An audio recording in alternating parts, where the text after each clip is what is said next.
Belajar adalah proses pembentukan pengetahuan yang dilakukan seseorang untuk memperoleh suatu perubahan tingkah laku yang menyangkut pengetahuan, keterampilan, dan sikap seseorang yang dilakukan sebagai hasil pengalaman sendiri dalam interaksi dengan lingkungan secara sadar dan menetap. Beberapa ahli menjelaskan belajar merupakan akibat adanya interaksi antara stimulus dan respon. Proses yang terjadi antara stimulus dan respon tidak penting untuk diperhatikan karena tidak dapat diamati dan tidak dapat diukur, sehingga yang dapat diukur adalah stimulus dan respon. Sebagai contoh, dalam video ini saya akan memberi beberapa stimulus, namun respon tergantung dari Anda sendiri. Jika setelah video ini berakhir dan Anda mempraktekkan langsung, maka benarlah bahwa Anda menjalani proses yang disebut belajar.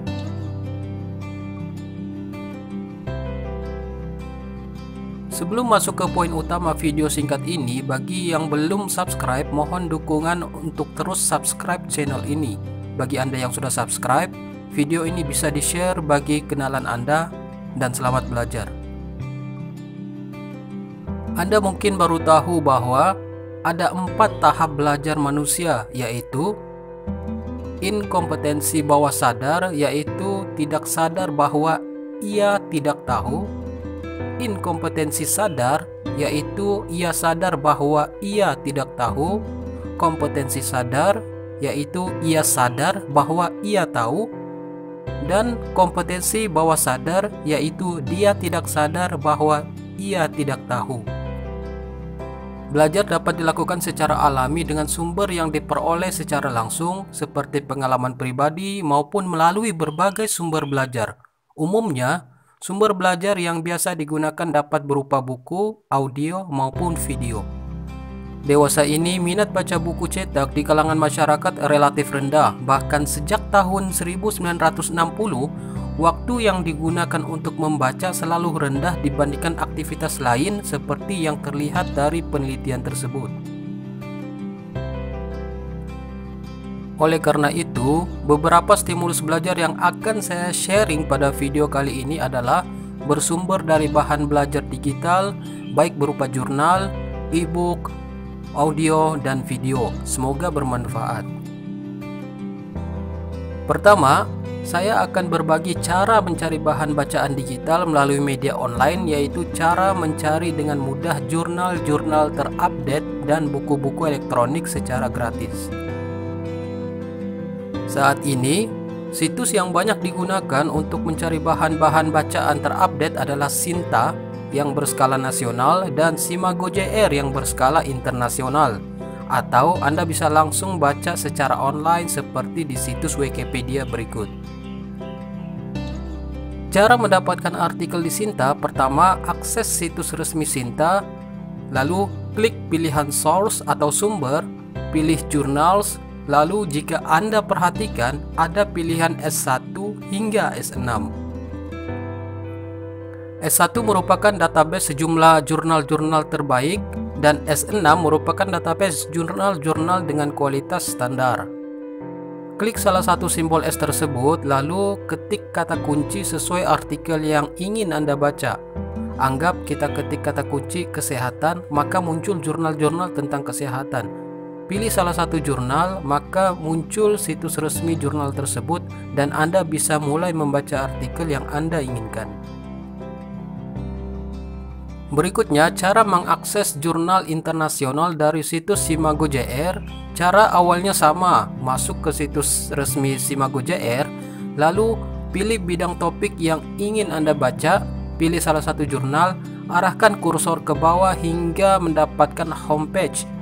Klik homepage tersebut, maka Anda akan terhubung dengan situs resmi jurnal tersebut. Lalu pilih judul artikel yang ingin Anda baca. Setelah muncul artikelnya, maka Anda bisa mulai membaca secara online atau Anda dapat mendownload artikel tersebut. Berikut adalah hasil artikel yang berhasil didownload. Sedangkan untuk buku elektronik atau e-book, maka Anda dapat mendownload dari situs ini. Setelah memasuki laman resmi situs ini, yaitu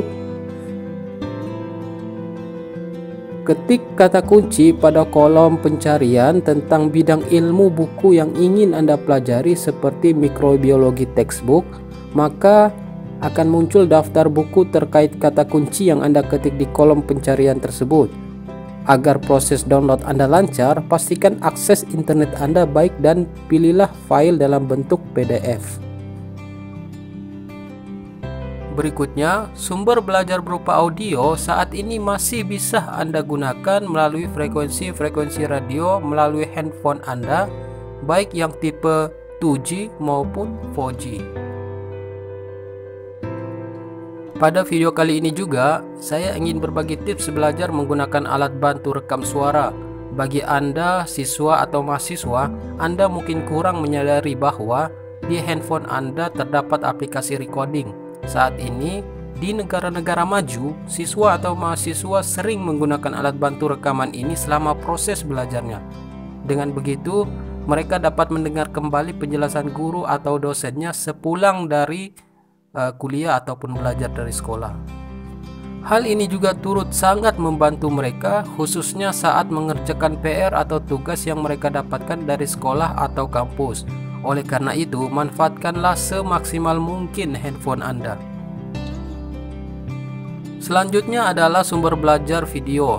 Tidak dimungkiri bahwa proses belajar yang paling dominan pada saat ini adalah melalui video.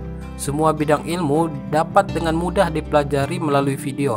Sebut saja YouTube, yang semua bidang ilmu pasti ada yang share. Sehingga pada video ini saya akan berbagi beberapa ilmu atau soft skill yang saya bungkus ke dalam sebuah tutorial singkat. Pertama, saya akan berbagi cara mendeteksi suara video yang kemudian muncul dalam bentuk tulisan. Caranya adalah, pertama pastikan komputer Anda atau laptop Anda terhubung dengan internet. Selanjutnya, akses situs resmi google.com melalui aplikasi Google Chrome. Ingat, harus menggunakan aplikasi Google Chrome. Selanjutnya, ketik kata speech texter pada kolom pencarian atau langsung ke pencarian situs.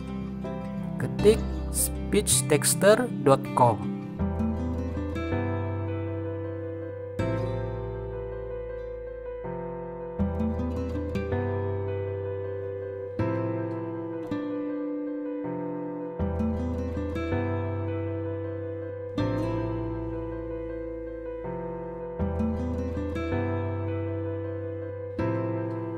Selanjutnya, setelah Anda masuk ke situs resminya, pilih bahasa sesuai bahasa video yang ingin Anda deteksi suaranya.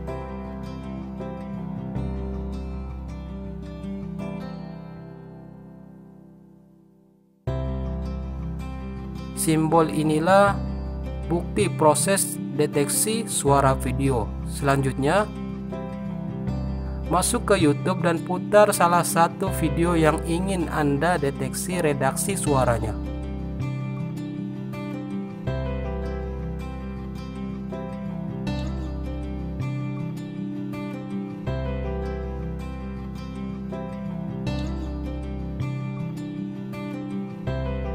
Nah, sekarang Anda dapat perhatikan bahwa suara dari video YouTube tadi dideteksi oleh aplikasi online speech texter. Setiap kali suara video terjeda, maka hasil deteksi akan dipindahkan secara otomatis ke layar putih. Sehingga selama video diputarkan, maka selama itu juga redaksi suara dari video tersebut terdeteksi yang kemudian dipindahkan ke dalam bentuk tulisan. Metode ini juga dapat membantu Anda untuk meningkatkan keterampilan mendengar bahasa asing atau listening.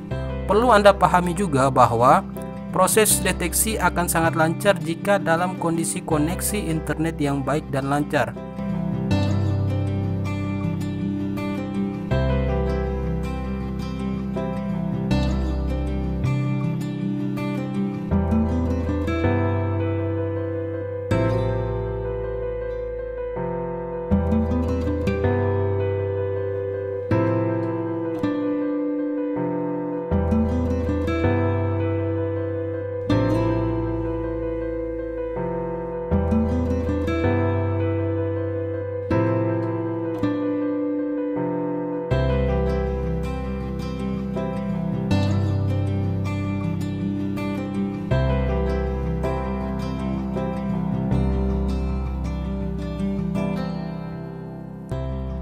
Setelah video selesai, Anda bisa mengklik tombol stop. Hasil deteksi berupa tulisan pada layar putih tersebut kemudian dapat Anda blok lalu salin ke aplikasi Microsoft Word, atau Anda klik tombol copy atau download, atau langsung cetak.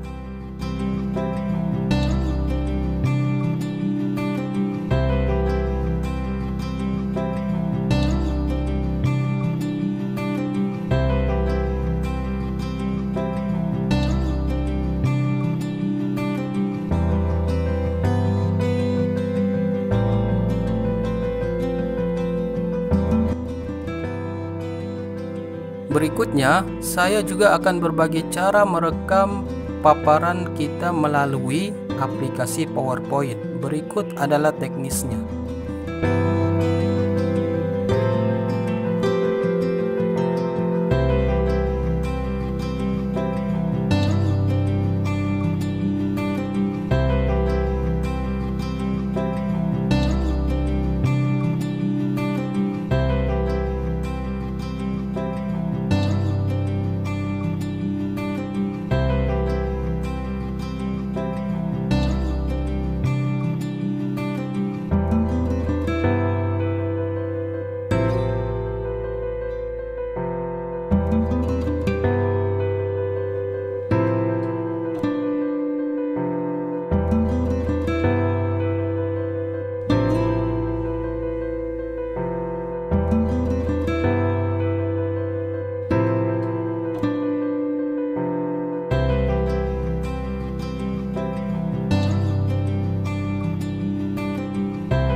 Anda akan tahu apabila Anda belajar, dan Anda akan paham setelah Anda belajar lagi. Subscribe and share. Semangat belajar.